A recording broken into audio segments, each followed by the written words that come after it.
தற்போதைய அண்மை செய்தி. ராமேஸ்வரம் மீனவர்கள் 6 பேருக்கு மார்ச் 5ஆம் தேதி வரை நீதிமன்ற காவல் விதிக்கப்பட்டிருக்கிறது.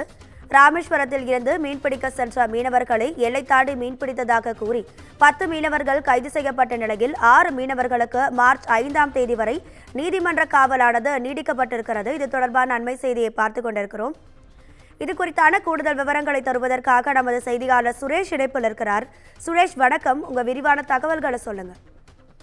நிச்சயமாக ராமேஸ்வரம் மீன்பிடி துறைமுகத்தில் இருந்து மீன்பிடிக்க சென்ற இன்று அதிகாலை எல்லை தாண்டி மீன்பிடித்ததாக நெடுந்தீவு கடற்பரப்பில் வைத்து 6 மீனவர்களை கைது செய்தனர்.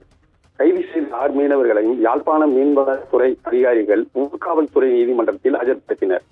அப்போது வழக்கை விசாரித்த நீதிபதி நளினி சுபாஸ்கரன் மீனவர்களை வரும் 5ஆம் தேதி வரை நீதிமன்ற காவலில் வைக்க உத்தரவிட்டார். மீதமுள்ள 4 மீனவர்களையும் மன்னார் நீதிமன்றத்தில் ஆஜர்படுத்துவார்கள் என்றும் அவர்களது தண்டனை விவரம் பின்பு தெரிய வரும் என்று எதிர்பார்க்கப்படுகிறது.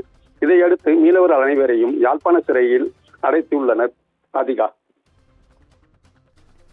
உங்க விரிவான தகவல்களுக்கு நன்றி சுரேஷ்.